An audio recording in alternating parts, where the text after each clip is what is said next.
A paz do nosso Senhor Jesus Cristo, estamos aqui hoje para mais um dia de leitura. Senhor Deus e Pai, glorificado e exaltado és o teu santo nome, Pai. Obrigada, Senhor, por mais um dia de vida. Obrigada, Senhor, por poder estudar a tua palavra, Pai. Que ela entre em nossos corações, nos ensine, nos inspire, nos direcione sempre a Ti, Senhor. Que a tua mensagem fique guardada em nosso coração, em nome de Jesus. Lembrando que a gente está no livro de Jó. Ontem a gente viu que Jó estava respondendo a Zofar, né? E hoje ele continua a sua defesa. No capítulo 3. Eis que tudo isto viram os meus olhos e os meus ouvidos o ouviram e entenderam. Como vós o sabeis, também eu sei. Não vos sou inferior, mas eu falarei ao Todo-Poderoso e quero defender-me perante Deus. Vós, porém, sois inventores de mentiras e médicos que não valem nada. Oxalá que vos calasseis de todo, por isso seria a vossa sabedoria. Veja bem aqui, né? Jó sabe que ele é o cara íntegro, né? Que ele anda reto nos corações do Senhor, ele tem o coração realmente voltado para o Senhor.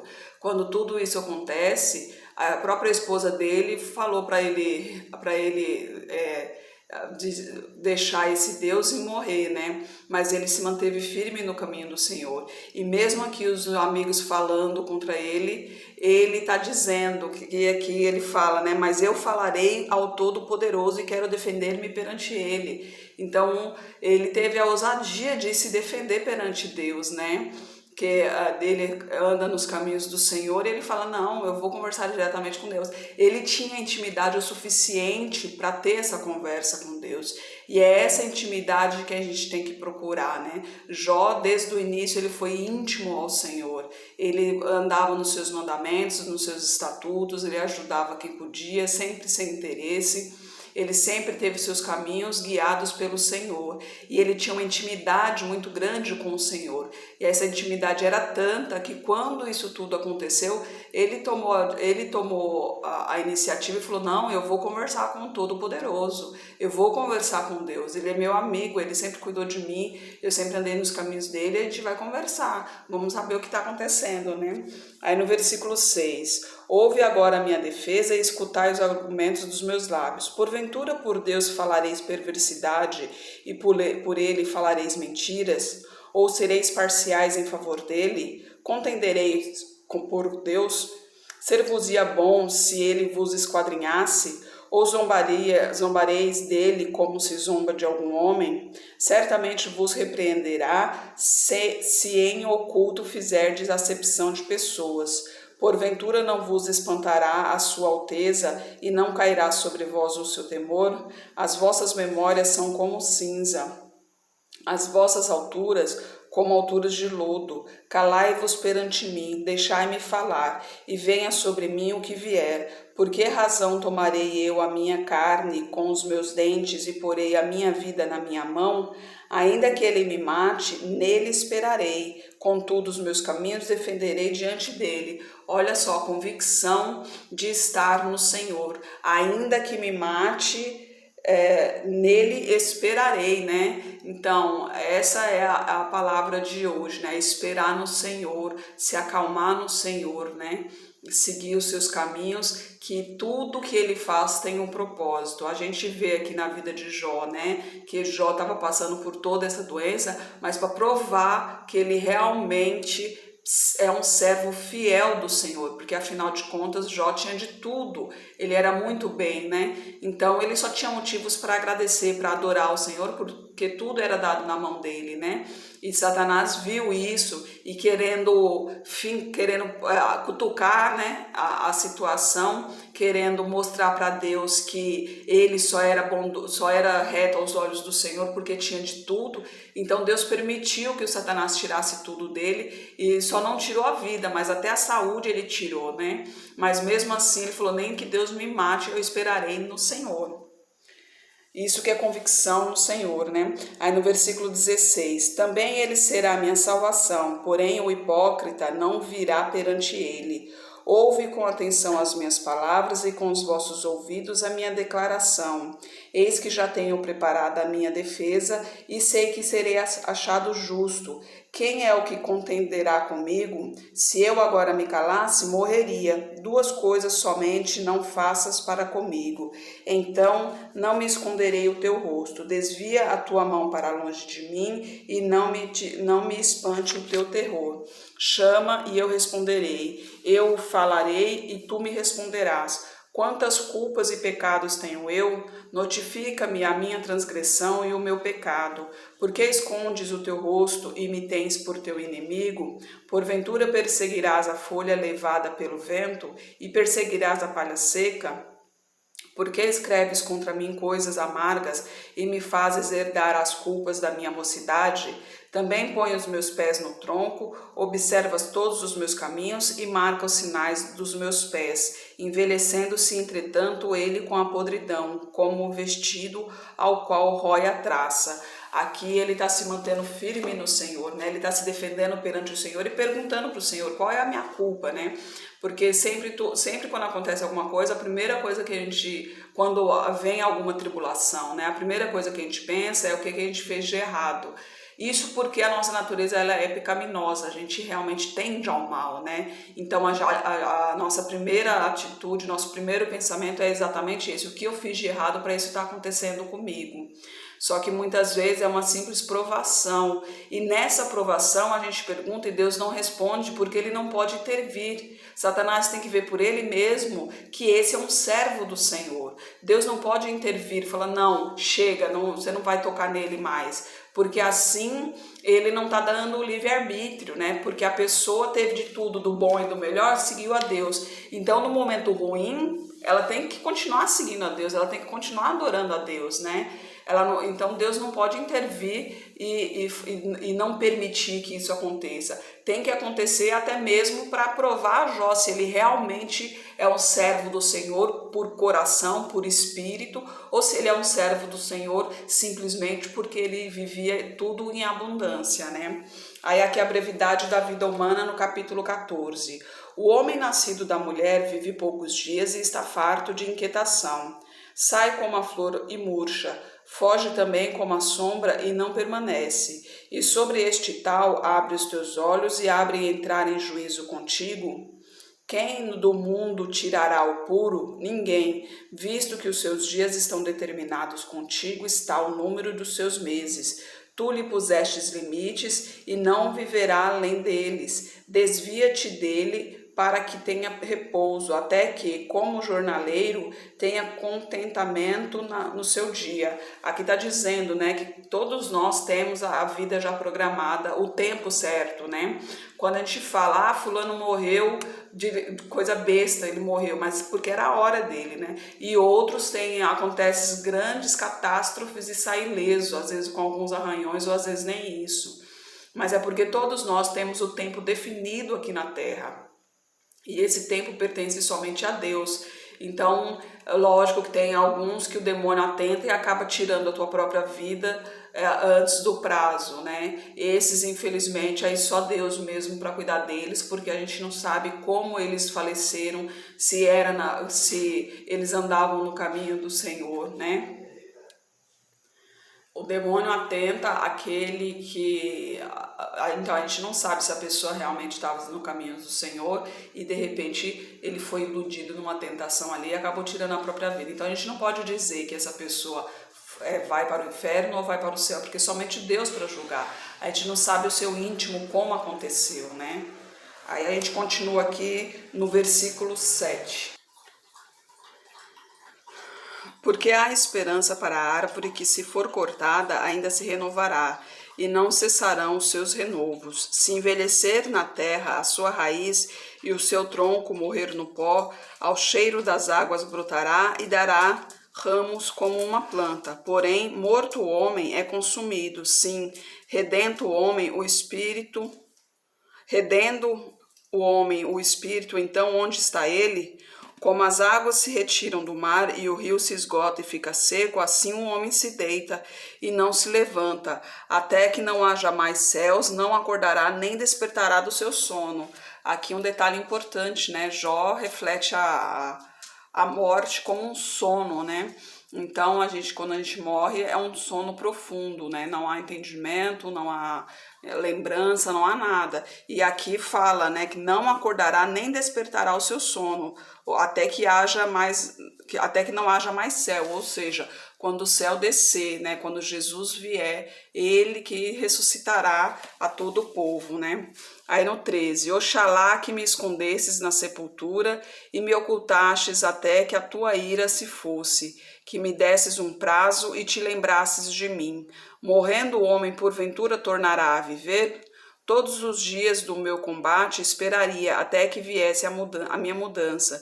Chamar-me-ias e eu te responderia. Então terias carinho pela obra de tuas mãos. Mas agora conta os meus passos e não dás trégua para o meu pecado. A minha transgressão está guardada num saco e amontoas as minhas iniquidades. Assim como vão se desfazendo as montanhas e as rochas são removidas dos seus lugares, como as águas pastam as pedras, as cheias apagam o pó da terra. Assim tu fazes perecer a esperança do homem.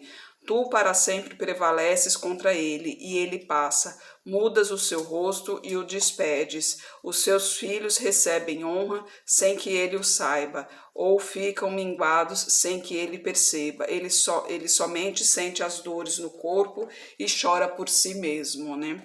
Aí agora ele fala outra vez no capítulo 15. Então respondeu Elifaz o temanita e disse: Porventura dará o sábio em resposta ciência de vento? E encherá o vento oriental o seu ventre? Arguindo com palavras que de nada servem e com razões de que nada aproveita? E tu tens feito vão o temor e diminuis as orações a Deus. Aqui ele está incitando a Jó, né? Querendo rebaixar Jó, querendo dizer, né? Que as palavras que ele fala são palavras ao vento, né? Não faz sentido nenhum que ele não, que ele inclusive está diminuindo a oração a Deus, que ele não é merecedor. Aliás, merecedor nós realmente não somos, pois somos pecadores, né? Nós só somos salvos pela graça do nosso Deus poderoso e bondoso, né? Mas aqui ele quer cada vez mais desanimar a Jó para ver se ele realmente mal fala a Deus, né? Aí no versículo 5, porque a tua boca declara a tua iniquidade e tu escondes a linguagem dos astutos. A tua boca te condena e não eu, e os teus lábios testificam contra ti. És tu porventura o primeiro homem que nasceu, ou foste gerado antes dos montes? Ou ouviste os segredos de Deus e a ti só pertence a sabedoria? Que sabes tu que nós não saibamos? Que entendes que não entendamos? Também há entre nós encanecidos e idosos, muitos mais idosos do que teu pai. Porventura as consolações de Deus te são pequenas, ou alguma coisa se oculta em ti? Por que te arrebata o teu coração e por que piscam os teus olhos? Para virares contra Deus o teu espírito e deixares sair tais palavras da tua boca? Que é o homem para que seja puro, e que nasce da mulher para ser justo, eis que ele não confia nos seus santos, e nem no céu são puros aos seus olhos.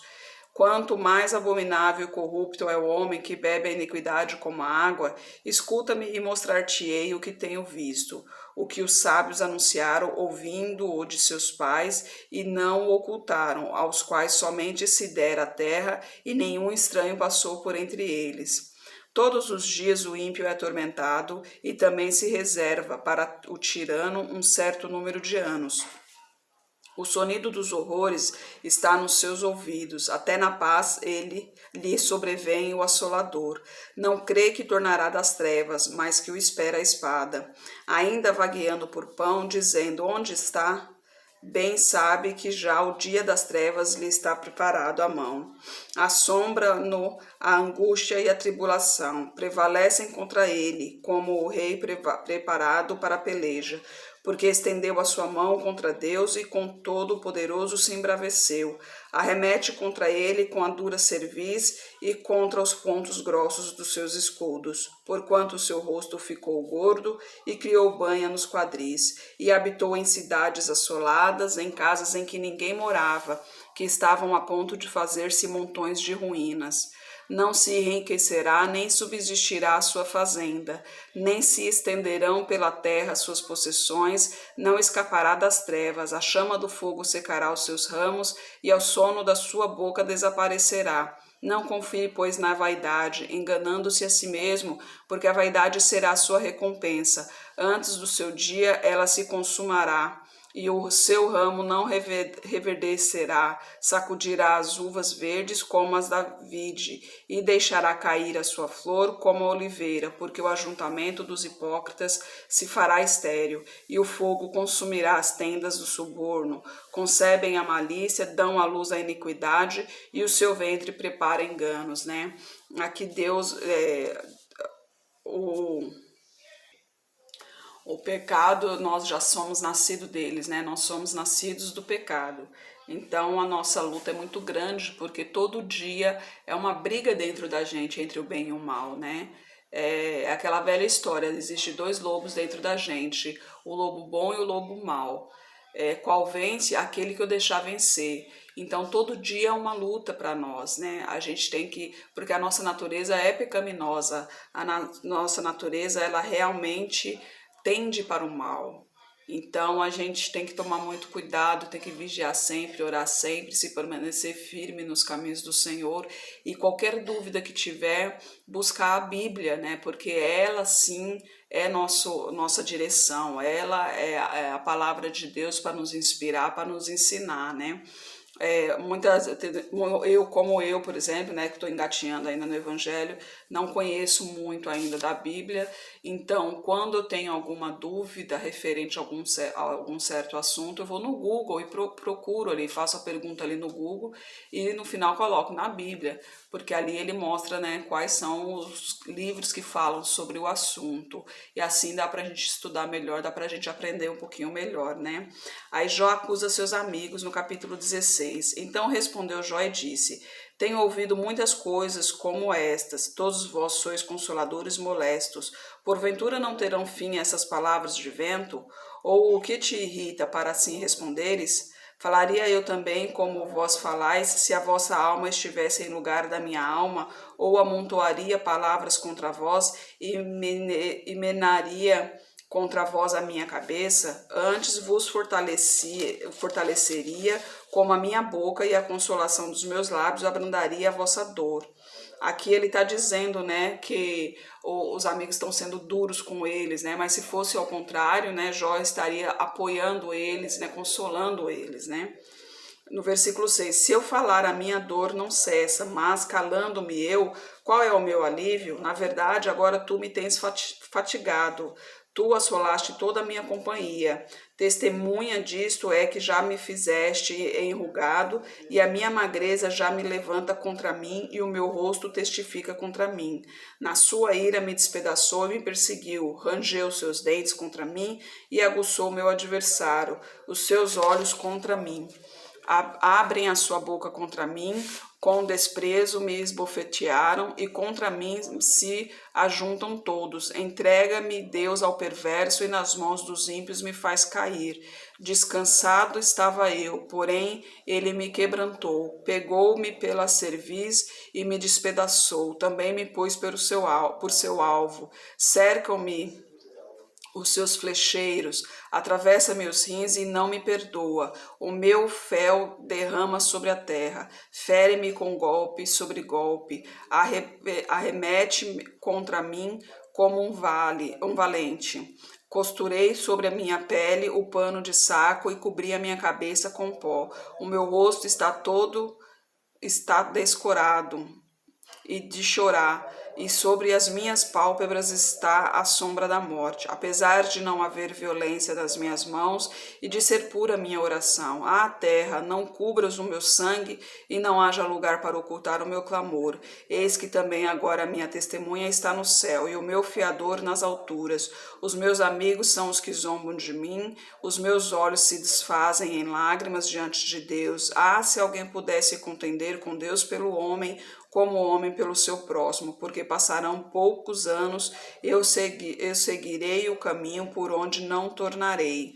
Aqui Jó tá falando referente aos amigos, né, que os amigos ficam colocando ele para baixo, né, ao invés de apoiá-lo, ao invés de consolá-lo. Afinal de contas, Jó sempre foi um cara reto, um cara íntegro, né? Se fosse um cara que fez muito mal na vida, que cometeu muitos erros, ainda até poderia ser dizer, não, você está pagando seus pecados. Mas ali eles estão falando que estão pagando seus pecados, mas Jó não é que não tinha pecado, porque ele era um ser humano como outro qualquer, obviamente tinha pecado, mas ele andava nos caminhos do Senhor.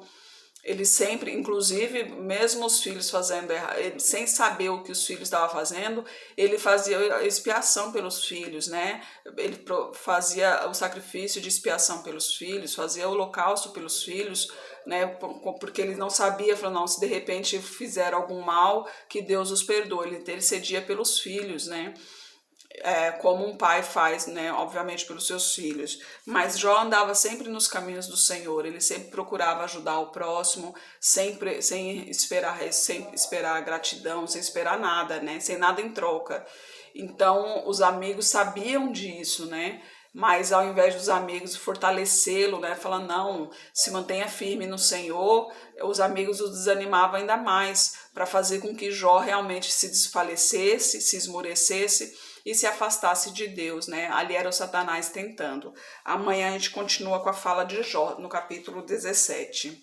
Senhor Deus e Pai, glorificado e exaltado és o teu santo nome, Senhor. Obrigada, Pai, por tua palavra, obrigada por tuas mensagens, Pai, que elas fiquem em nossos corações, Senhor, que elas nos direcionem sempre a Ti, Pai, que elas permaneçam dentro de nós, para que a gente tenha sempre uma lição todo dia, Pai. Eu peço a Ti que esteja com essa pessoa que está orando comigo, derrama a Tua unção sobre ela, Pai, quebranta o Teu coração, Senhor, caia por terra toda maldição direcionada a ela, Pai. Ela precisa de Ti, Senhor. Manifeste o Teu poder na vida dela, Senhor. Que o coração dela seja quebrantado, seja iluminado por Ti. Que a Tua unção recaia sobre ela, Pai. Manifeste o Teu poder e a Tua glória na vida dela. Toque em sua saúde, toque em suas finanças, toque em sua família, toque em sua profissão. Toque em seu espírito, Senhor. Transforma-a para perto, para se aproximar cada vez mais de Ti, Senhor. Eu peço a Ti pelos meus familiares, pelos meus amigos, pelos familiares de meu esposo, Pai. Derrama a Tua unção sobre cada um deles. Eles necessitam de Ti, Senhor. Muitos ainda não conhecem o Teu nome. Que eles tenham a oportunidade de conhecer o Teu plano de salvação, Pai. E que sejamos os Teus filhos, nós os Teus filhos, que nós sejamos proclamadores de Tua palavra, Senhor. Nos capacite, Pai.